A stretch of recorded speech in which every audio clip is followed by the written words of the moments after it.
Hi, I'm David Goforth with the Cooperative Extension Successful Gardener. Today I'm at the Elma C. Lomax Incubator Farm at the community garden we've set up out here. And what we're doing here is we've taken a small area and developed it as a community garden, and we're bringing people out here and teaching them how to garden. Some of them are learning techniques here and taking it back later to other places where they garden. Other people can be here. We don't have a limit on the time you can be out here. So actually some people are coming out here and gardening and plan to be here for several years. But it is sort of an educational facility as far as the incubator garden out here. And we've had a pretty good year out here. Earlier we had squash and cucumbers, and some of the early season stuff did very well.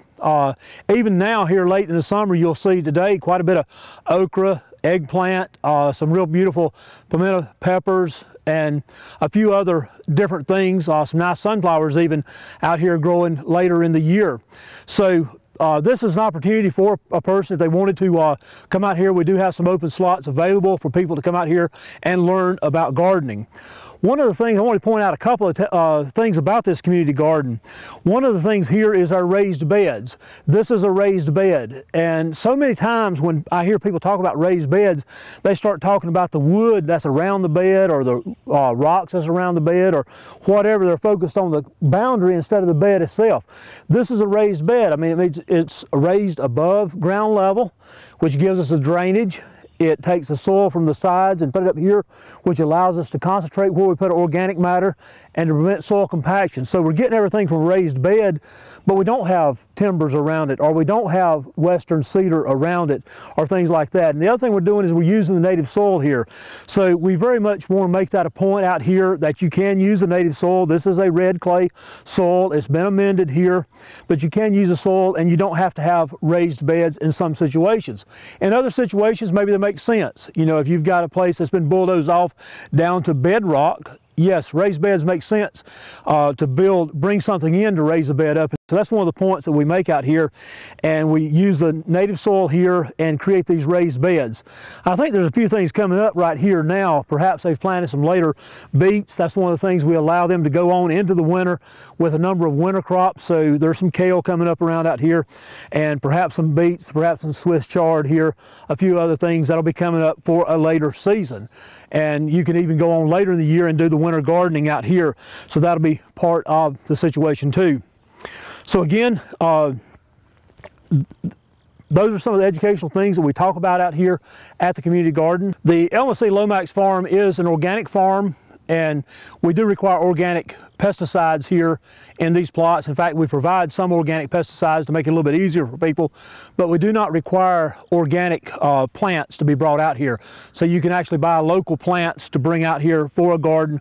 We allow that, but otherwise the practices are organic practices, including the soil amendments that you would probably want to put in on a plot out here. And also, again, any pesticides would need to be OMRI certified, is what sort of the standard we have on pesticides that we use out here within the community garden. And it is separated and downhill from the organic certified areas of the Elma C. Lomax Incubator Farm. If you're interested in coming out here, you need to contact Aaron Newton at the Governmental Center. There is a application, but we don't have any criteria as far as bringing people out here. We just basically want to know who they are and get their address and things like that. So we'll bring people out here for the community garden, and there's a cost of $32 for a 10 by 10 plot.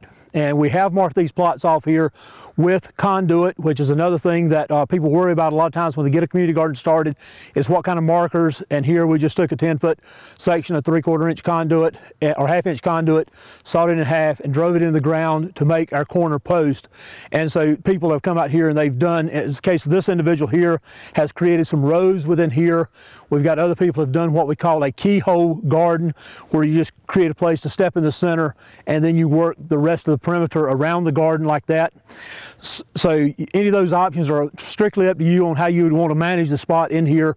With that 10 by 10 plot, you also get water. We have water available here, and it will be behind a deer fence, which has been fairly effective for the deer this year.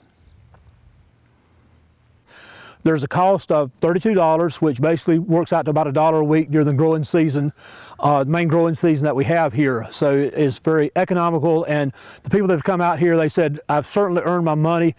some people said I've gardened for 30 or 40 years, and the things I've learned out here have certainly been worth my time and worth my money to come out here and learn those things. So again, hope that you might be interested in this.